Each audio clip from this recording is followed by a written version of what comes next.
Hello everyone, it's the Pillar Chase rant guy here. I had an entire video lined up about Pillar Chase 2's new shutdown era, primed and ready to go, only for the day I'm writing the script to throw a wrench into that plan by reopening the game and giving us a lot more news surrounding the game. In all seriousness, we're going through a pretty rough patch in general with the game. A lot of community members are panicking and in disarray, and there's a lot of sadness around the community. We've got a lot to talk about, so this is probably going to be my last Pillar Chase 2 video until we get some truly big news. So maybe I make one soon if the news is big enough, or maybe it'll be a few months from now. We'll just have to see how things develop.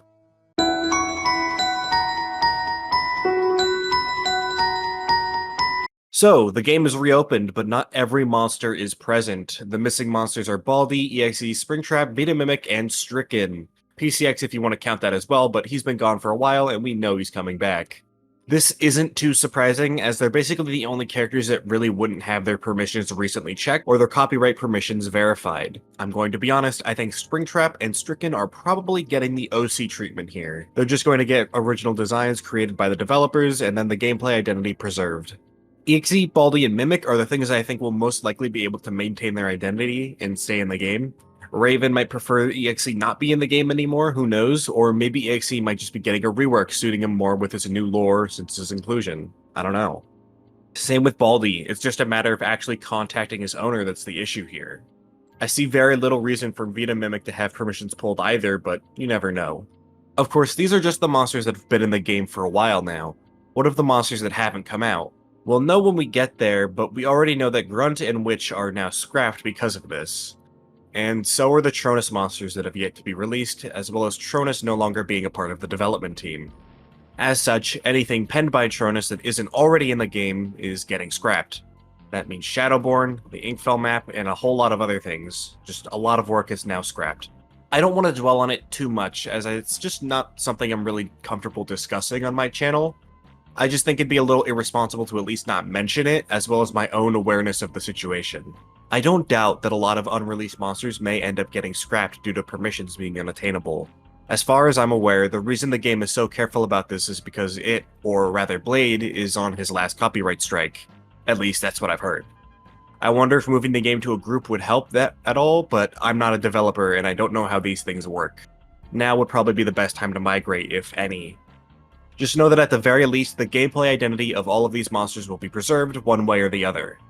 Again, let me stress one last time, the developers know what they're doing and are trying all avenues they can to obtain permissions, and they're talking with people who are very knowledgeable about these subjects.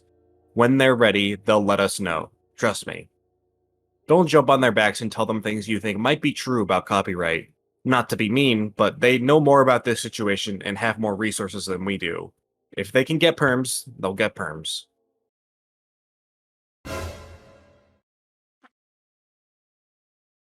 On a lighter subject, let's talk about the gameplay loop changes next, because I have a lot to say here too. At the time of recording, there isn't too much to go off of, and I don't plan on making another PC2 video after this one until we're close to an update release or something, as I mentioned earlier. However, what we do have paints a pretty clear picture.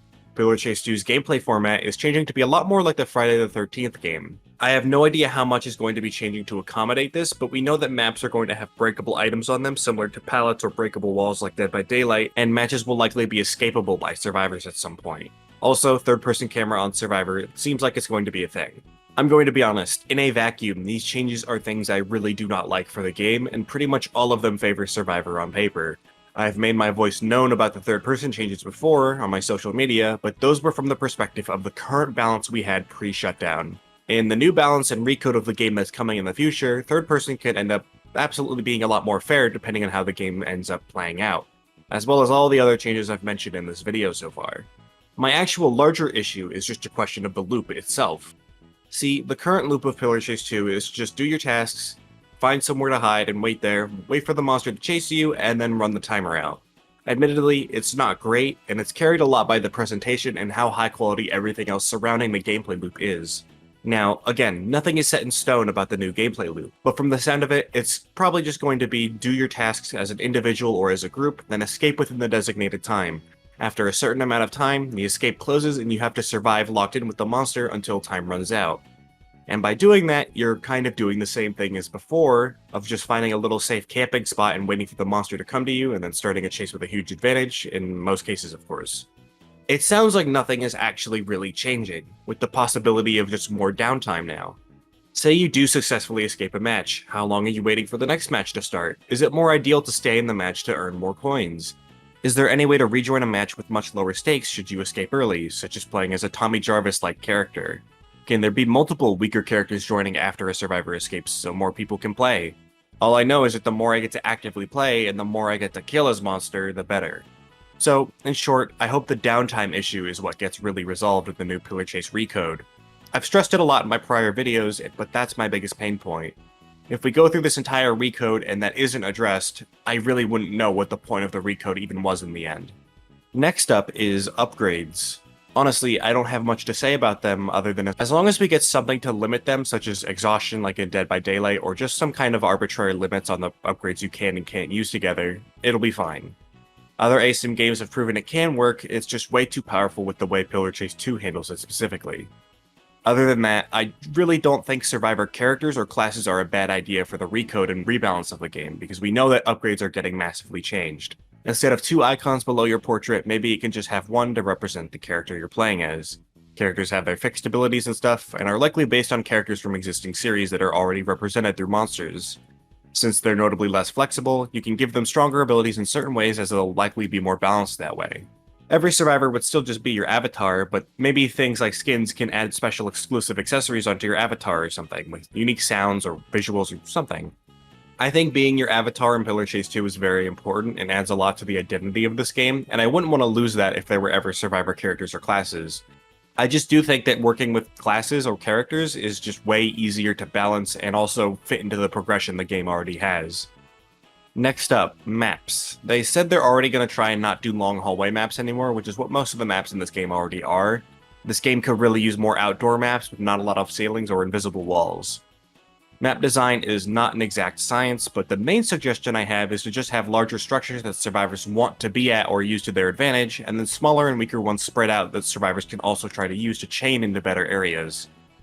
Once I actually see or experience maps that aren't just a lot of hallways, I can probably give better feedback.